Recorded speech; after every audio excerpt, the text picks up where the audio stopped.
2026 में मुझे अगर अपीयर होना है, मुझे पेपर देना है, मुझे मेरे ड्रीम कॉलेज में एडमिशन लेना है, तो क्या क्या चीजें मुझे आज के दिन पता होनी चाहिए। मैं ये नहीं कहती कि पूरा दिन बैठ के 8-10 घंटे आपको अभी से पढ़ना शुरू करना है, but I would suggest at least get in to the groove. Must start reading newspaper, ये बहुत जरूरी है। युद्ध के लिए लड़ने जाते तो सबसे पहले फेमिलियराइज कराते हैं ना ग्राउंड को कि मेरे पास सही वेपन्स हैं या नहीं, वहां पर कैसी बैटल फील्ड है। तो उसी तरीके से क्लैट के पेपर की तैयारी शुरू करने से पहले आपको एग्जाम का पैटर्न पता होना। Hello everyone, a very warm welcome to today's session. I hope all of you are doing absolutely fine and ready to begin with this session. आज का सेशन बहुत ही इंटरेस्टिंग होने वाला है, जहां हम डिस्कस करेंगे कि क्लैट 2026 पर हम कैसे फोकस करें या कैसे क्लैट 2026 को अप्रोच करें। क्लैट 2026 में मुझे अगर अपीयर होना है, मुझे पेपर देना है, मुझे मेरे ड्रीम कॉलेज में एडमिशन लेना है, तो क्या क्या चीजें मुझे आज के दिन पता होनी चाहिए। And what is the right time to start preparing for this CLAT examination. Is it the right time और should I start preparing when I get into class 12th। तो ये बच्चों के मन में अक्सर कंसर्न आता है, यानी कि क्लैट 2026 की अगर मैं बात करूं तो जो बच्चे मे बी अभी अपीयर हो रहे हैं या जो लोग ड्रॉपर्स होते हैं वो भी जनरली क्लैट 2026 पर फोकस कर लेते हैं, या जो बच्चे अभी क्लास 11th में हैं जनरली वो क्लैट 2026 के लिए प्रिपेयर करें या ना करें, अभी स्टार्ट करें या कब स्टार्ट करें। ये सारे डाउट्स, ये सारी चीजें आज के इस सेशन में हम डिस्कस करने वाले हैं। ठीक है जी, so let's start one by one. सबसे पहले सवाल आता है बच्चों के मन में, is now the right time to start the preparation for CLAT 2026। So to that I will say sooner the better. जितनी जल्दी आप स्टार्ट कर लोगे उतना ज्यादा बढ़िया है। देखो, आप आज स्टार्ट नहीं करोगे, आपकी जगह कोई और कर लेगा, उसकी और अच्छी प्रिपरेशन होगी, उसका और अच्छा स्कोर आएगा, उसका और अच्छा रैंक आएगा, and that person may take your seat in the final round of selection in the dream colleges. तो इस तरीके से आपको भी अभी से तैयारी शुरू कर देनी चाहिए। मैं ये नहीं कहती कि पूरा दिन बैठ के 8-10 घंटे आपको अभी से पढ़ना शुरू करना है, but I would suggest at least get in to the groove. और उस ग्रूव में आने से पहले आपको क्या क्या चीजें करनी चाहिए और कितना टाइम आपको इसमें डिवोट करना चाहिए, अब हम वो देखते हैं। तो how much time should I devote. अगर अभी आप क्लैट 2026 पर फोकस कर रहे हो तो आई वोंट से कि आपको 8 से 10-12 घंटे अभी से तैयारी में लगाने हैं।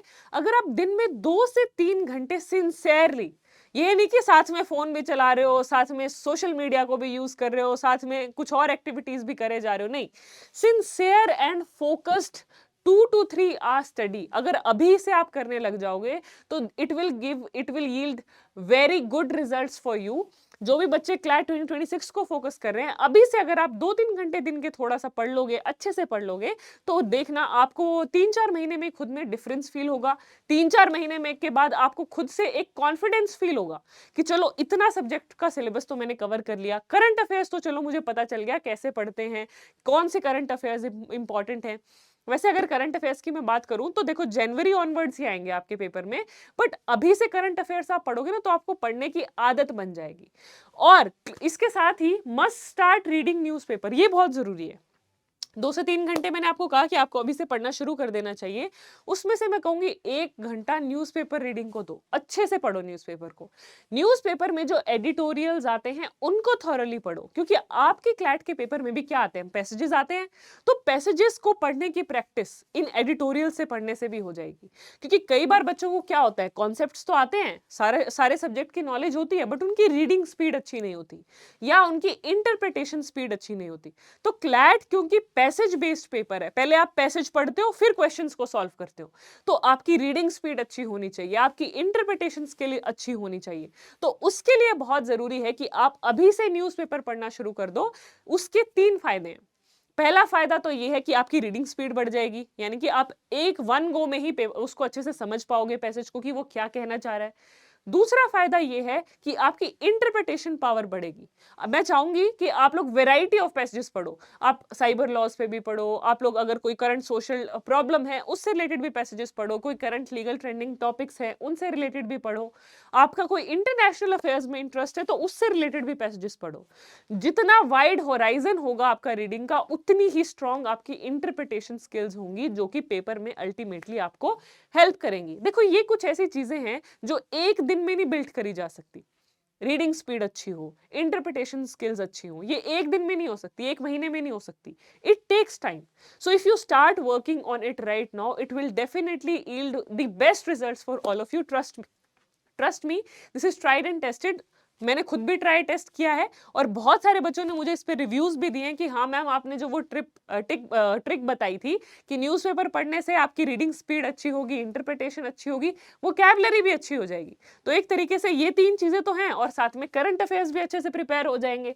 तो न्यूज़पेपर आपको इमीडिएट इफेक्ट से पढ़ना शुरू कर देना चाहिए अगर आपको आपकी रीडिंग स्पीड बढ़ानी है, अगर आपको इंटरप्रिटेशन स्किल्स अच्छी करनी है, आपको वोकैबुलरी अच्छी करनी है और आपकी करंट अफेयर्स अच्छी करनी है। सो इसके साथ साथ फिर आप जो आपकी कई वेबसाइट्स हैं जैसे बार एंड बेंच है, लाइव लॉ है, आप वहां से करंट लीगल ट्रेंडिंग टॉपिक्स को पढ़ सकते हैं। सुप्रीम कोर्ट की कोई लैंडमार्क जजमेंट आ गई है, आप उसको पढ़ सकते हैं ताकि आपको पता चले कि जजमेंट्स में क्या डिस्कस किया जाता है। आपको पूरी जजमेंट पढ़ने की जरूरत नहीं है, आप जजमेंट के कुछ लास्ट के 3-4 पैसेजेस पढ़ लो जिसमें दोनों पार्टीज के आर्ग्यूमेंट्स होते हैं और जो कोर्ट का जो कंक्लूजन होता है, कोर्ट की जो लीगल रीजनिंग भी होती है, वो भी वहीं लास्ट में मेंशन्ड होती है। सो this is about reading newspaper, staying updated with the current legal facts, और रोज 2 से 3 घंटे आपको पढ़ाई करनी है। उसके बाद सबसे जरूरी चीज है knowing the pattern of exam. युद्ध के लिए लड़ने जाते तो सबसे पहले फेमिलियराइज कराते हैं ना ग्राउंड को कि मेरे पास सही वेपन्स हैं या नहीं, वहां पर कैसी बैटलफील्ड है। तो उसी तरीके से क्लैट के पेपर की तैयारी शुरू करने से पहले आपको एग्जाम का पैटर्न पता होना चाहिए। क्लैट के पेपर को 2024 में इसका पेपर पैटर्न चेंज हुआ था।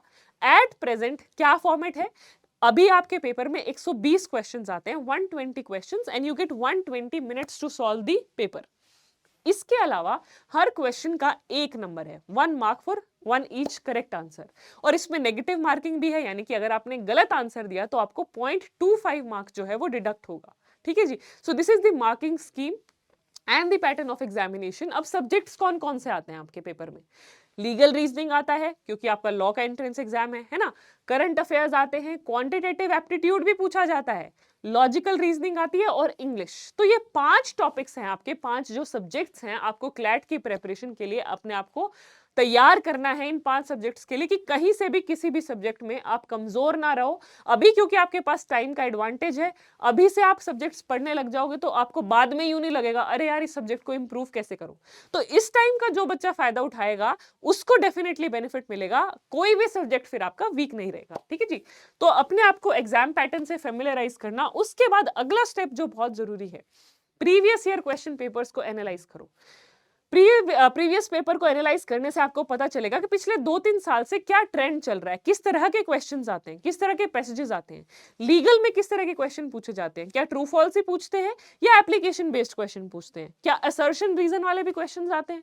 तो इस तरीके की चीजों का आइडिया आपको सिर्फ और सिर्फ पीवाईक्यूज को एनालाइज करके ही मिलेगा। पीवाईक्यूज का एनालिसिस आपको यूट्यूब पर भी बहुत वीडियोस में देख सकते हो आप, बट अगर आपको पढ़ने का शौक है तो आपको पीडीएफ फाइल में नेट पे भरपूर है, मतलब भरमार है क्वेश्चंस की। तो पीवाईक्यू पेपर आपको नेट पर अवेलेबल हो सकते हैं, यूट्यूब पर अवेलेबल हो सकते हैं। तो पीवाईक्यूज को जरूर देखो, they will definitely give you an insight कि कैसा पेपर आता है।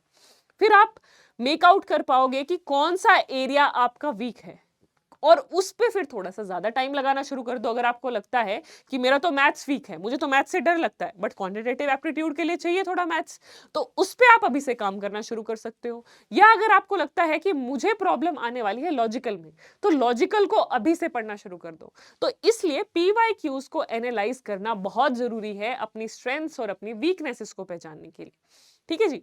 Now after this, consistency is the key. ये बहुत इंपॉर्टेंट है। कोई भी कॉम्पिटिटिव एग्जामिनेशन आप अपीयर हो रहे हो, चाहे आप आज अपीयर हो रहे हो, चाहे आप ग्रेजुएशन के बाद अपीयर हो, या अगर मैं बात कहूं अपार्ट फ्रॉम एग्जामिनेशन, अगर हम पर्सनल लाइफ की भी बात करें, if you want to improve on something, if you want to make things good, what is required? Consistent efforts.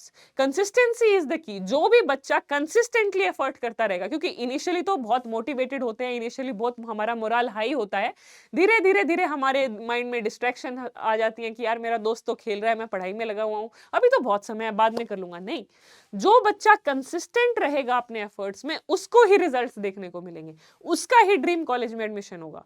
जो इजीली डिस्ट्रैक्ट हो जाएगा, जो सोशल मीडिया पे लगा रहेगा, उसका एडमिशन नहीं होगा, है ना, क्योंकि फेयर भी है, जो मेहनत करे उसी को सीट मिलनी चाहिए। ठीक है जी। So that's all about this particular session. कि कैसे आपको आपके क्लैट 2026 की एग्जामिनेशन को अप्रोच करना चाहिए। अगर कोई और आपके डाउट्स हैं, कोई कंसर्न्स हैं क्लैट 2026 की प्रेपरेशन के लिए, तो आप डाउट सेक्शन में आप अपने कमेंट्स डालकर पूछ सकते हैं रिगार्डिंग क्लैट 2026 एग्जामिनेशन। तो सम अप कर लेते हैं आपकी प्रेपरेशन से रिगार्डिंग। सबसे पहला तो now is the best time, the sooner the better. जितना जल्दी शुरू करोगे उतना लोगों से आपको एज मिलेगा। दूसरा, आपको पैटर्न पता होना चाहिए और PYQs को जरूर एनालाइज करना है। And lastly, consistency, you have to be consistent in your efforts. ठीक है जी, so that's all about today's session. Any doubts ask in the comment section. कोई भी कंसर्न्स होंगे, मुझे लगेगा कि एक और वीडियो लानी चाहिए आपके पॉइंट्स पे डिस्कशन के लिए, तो we will definitely interact in another session.